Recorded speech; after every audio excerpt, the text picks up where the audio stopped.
तो डियर बच्चों तो कैसे हो। स्वागत है आप सभी का द क्यू सॉल्वर चैनल पर। तो आज हम सॉल्व करेंगे क्लास 6 गणित की प्रश्नावली या एक्सरसाइज 1.1। यह है प्रश्न नंबर पहला। रिक्त स्थानों की पूर्ति कीजिए, रिक्त स्थानों को भरिए। प्रश्न नंबर पहले का पार्ट ए है। ये सवाल हमसे पूछ रहा है कि 1 लाख में कितने 10,000 होते हैं। क्या आप जानते हैं? अगर आप जानते हैं तो वीडियो क्यों देख रहे हैं। तो चलिए शुरू करते हैं। जो सबसे पहले देखते हैं 100 रुपए के नोट में 10 रुपए के कितने सिक्के होते हैं। ये है मेरे पास 100 रुपए।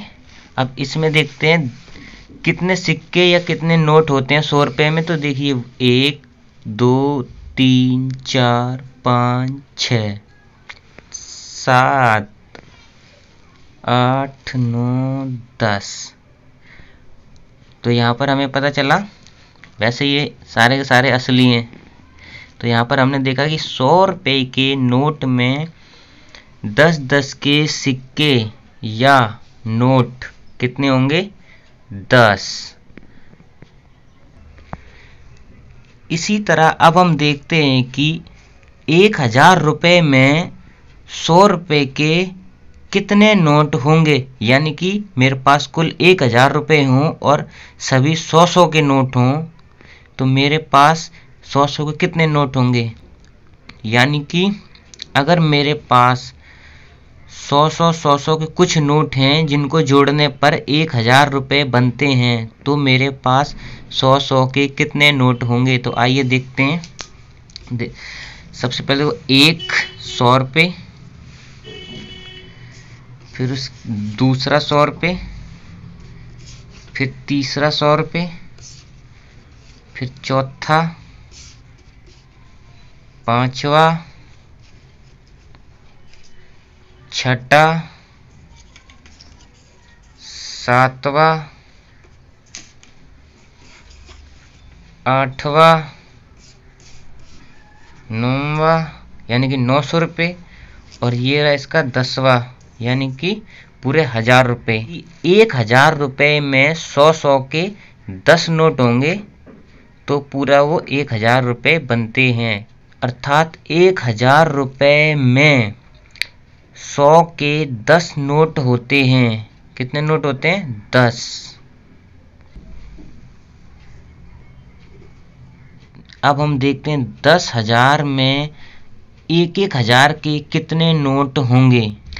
मान लीजिए मेरे पास एक नोट ये है 1000, फिर एक नोट दूसरा 2000, फिर 3000, 4000, 5000, 6000, 7000, 8000, 9000 और ये हो गए पूरे 10,000। तो ये कितने नोट हैं टोटल? ये टोटल हैं 10। यानी कि 10,000 में 1-1000 के कितने नोट होंगे? 10।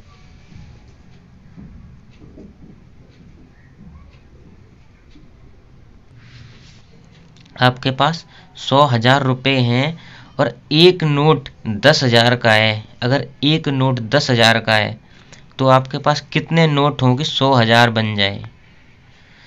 अगर आपके पास एक नोट 10,000 का है तो कितने नोट हों कि 100,000 बन जाए। तो यानी कि 10,000 के कितने नोट होने चाहिए? 10 धाम 100 यानी कि 10 नोट। यानी कि अगर एक नोट 10,000 का है तो 10 नोट हो जाएंगे तो पूरे 100,000 बन जाएंगे। इसी तरह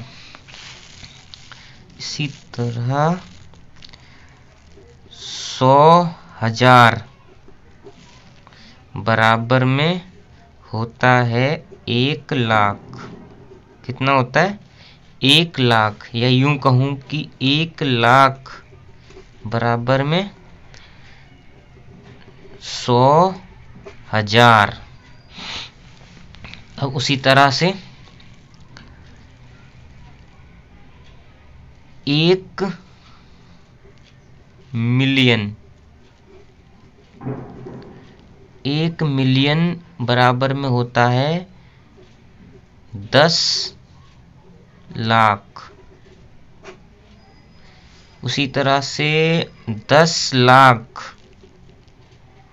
बराबर में 1 मिलियन।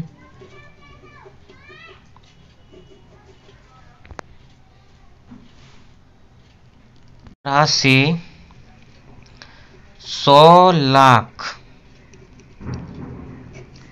बराबर में 1 करोड़ या 1 करोड़ बराबर 100 लाख बराबर, अगर 10 लाख का 1 मिलियन, 10 मिलके बनाते हैं 1, 10 मिलके बनाते हैं 1, तो 100 मिलके कितना बनाएंगे 10।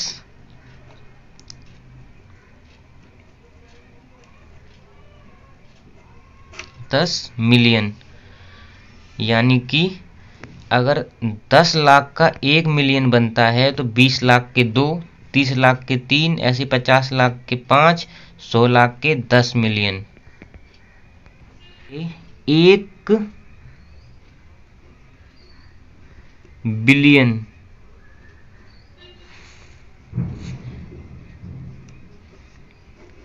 ये होता है 1000 मिलियन।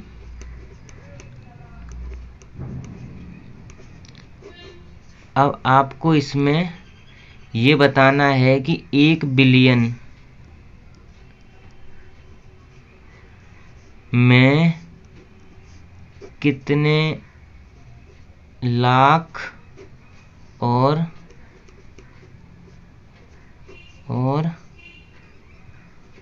करोड़ होंगे। अब हम चलते हैं अपने प्रश्नों की तरफ।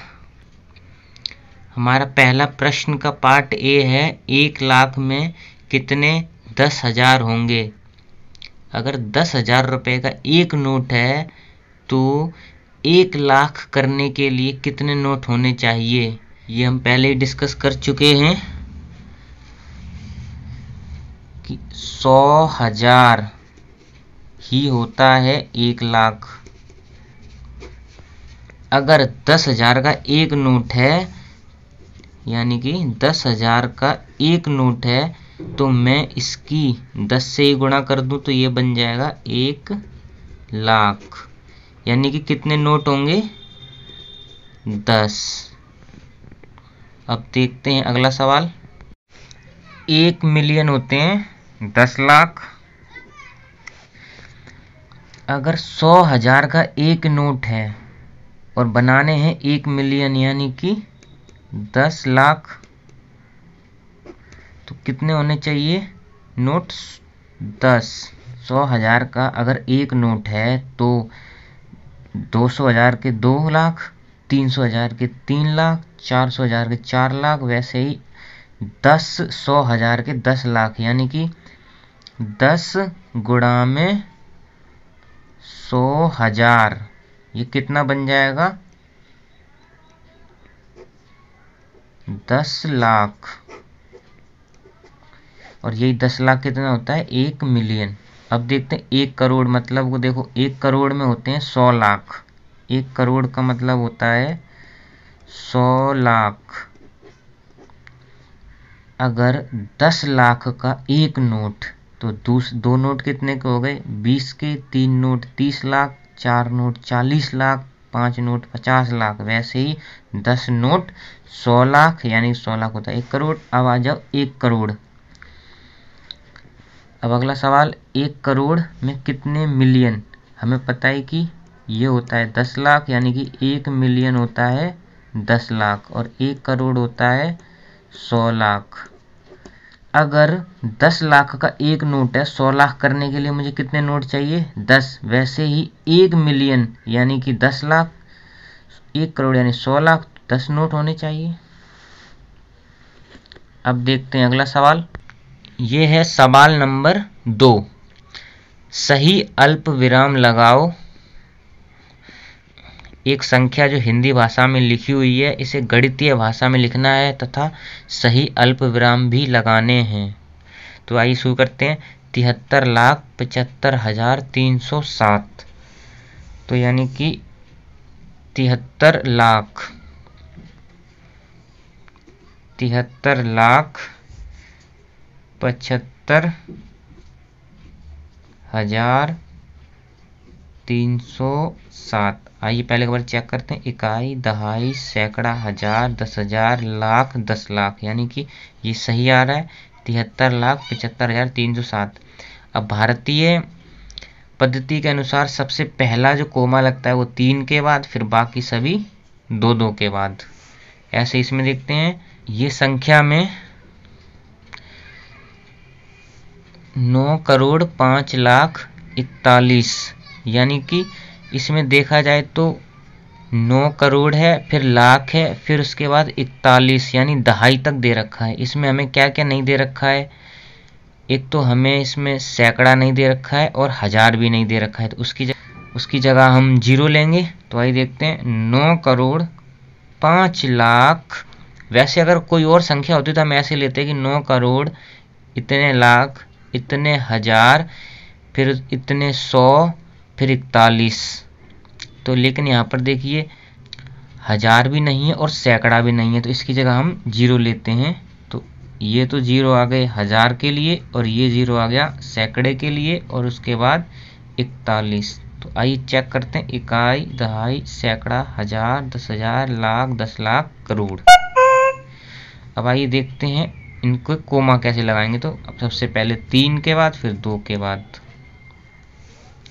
अब है 7,52,21,302, यानी 7,52,21,302। तो सबसे पहला कोमा 3 के बाद, फिर 2 के बाद, फिर 2 के बाद। 58,423,202। अब इसमें देखिए ये है 58,423,202। तो इसमें मिलियन में दे रखा है, तो भारत के अलावा जो अंतर्राष्ट्रीय संख्यांकन पद्धति है उसके हिसाब से सबसे पहला कोमा 3 के बाद, दूसरा कोमा भी 3 के बाद, तो उसमें कोमा जो लगते हैं वो 3-3 के बाद लगते हैं। तो ये कितना हो गया? 58,423,202। वैसे ही 23,30,010। तो यहाँ पर हमें दे रखा है 23,30,000। अब यहाँ पर हमें सैकड़ा नहीं दे रखा है, तो उसकी जगह हम 0 लेंगे, फिर 10। तो आइए एक बार चेक करते हैं। इकाई, दहाई, सैकड़ा, हजार, 10,000, लाख। तो पहला कोमा, दूसरा कोमा, तो ये कितना हो गया? 23,000, 23,30,010। अब अगला सवाल नंबर 3। इसमें अल्पविराम लगाओ तथा संख्याओं को हिंदी में भी लिखना है, तो वो आप खुद कर लीजिए। मैं बस अल्पविराम लगाऊंगा और संख्या बताऊंगा कितनी है। तो आइए एक बार चेक करते हैं। इकाई, दहाई, सैकड़ा, हजार, 10,000, लाख, 10 लाख, फिर करोड़, यानी कि संख्या कितनी होगी? 8,75,95,762। वैसे ही इसमें देखते हैं। इकाई, दहाई, सैकड़ा, हजार, 10,000, लाख, 10 लाख, यानी कि 85,46,283। अब इसी तरह देखते हैं। इकाई, दहाई, सैकड़ा, हजार, 10,000, लाख, 10 लाख, 9,99,00,000। फिर यहाँ पर हजार और सैकड़ा 0 हैं, तो इसीलिए इनको नहीं बोला जाएगा। तो इसको कैसे बोलेंगे? 9,99,00,46। अब आइए इसी तरह इसमें देखते हैं। तो इकाई, दहाई, सैकड़ा, हजार, 10,000, लाख, 10 लाख, फिर करोड़, यानी कि 9,84,32,000 31,701।